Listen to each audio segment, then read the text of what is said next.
Wala na siyang time mag-reply, kaka-ML. Hindi ako nagme-makeup, tapos titingin agad sa salamin. Wala lang, ano ko lang, naisip ko. Hi guys! Ngayong araw, maglalaro kami ng If I Were Angela and... If I were rabbit. Ayan.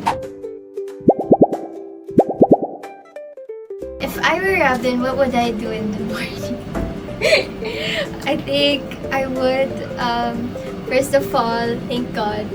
And then, I would get up, drink water, or coconut water.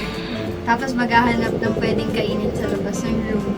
Yun lang, morning. If I were Robin in the afternoon, check ko na yung mga schedule ko kung meron ba akong work tomorrow, o kaya kung may aaralin ba akong skill. At Alam mo, night, lulong ako sa trabaho.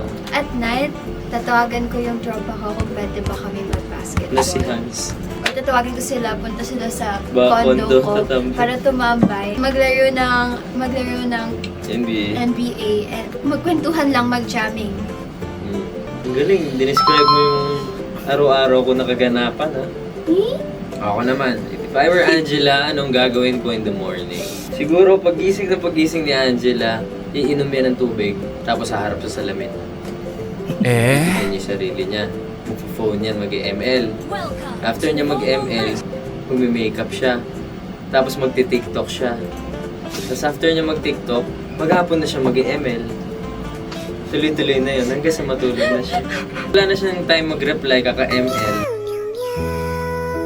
Mag-workout siya sa gabi pala, sorry. Yun pa. Hindi, sa umaga, check ko muna yung Viber kung may mga updates na sa GC kung may kailangan gawin sa work. After that, gagawin ko yung schoolworks ko. Oo. Tapos after that, kakain ako. And after ko kumain, nag-ML ako. Tapos sa hapon, after ko mag-ML, mag-workout ako sa gabi. Oo, tapos Tapos pati natutulog. TikTok. Tama ka. Iba lang yung order. Oo. Iba lang yung order. Pero hindi ako nagme-makeup, tapos titingin agad sa salamin. Wala lang, ano ko lang, naisip ko lang. Imagination mo lang. Oo, gawa-gawa ko lang yun. Maraming salamat po sa panonood. Sana patuloy niyo pong panoorin ang aming Robjel Anthology Only sa Viva on One. Viva One.